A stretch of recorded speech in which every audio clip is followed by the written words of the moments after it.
1964 मसीह टिगिरिया जन्मग्रहण करते आपण पिलाटी दिन जड़े मेधावी छात्र भाव आपण सुख्याति 1985 मसीह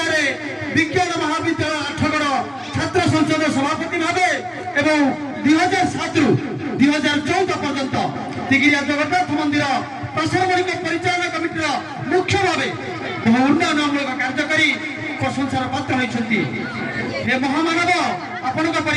जन महान व्यक्ति को संबर्धित करी अमृत संचार सम्मान पत्र संबर्धित करी आम निजक धन्य मन करुँ आपण गुणमुग्ध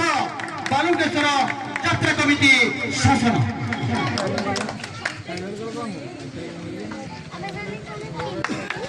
छोट छोट करताल दि जाऊ श्रीजुक्त शंकर महांती महोदय आम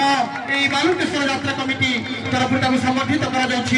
मानपत्र उत्तरी और पुष्पगुच्छ प्रदान करी प्रकृति में ये महामानव जिते कहले भी किसी कम रहा।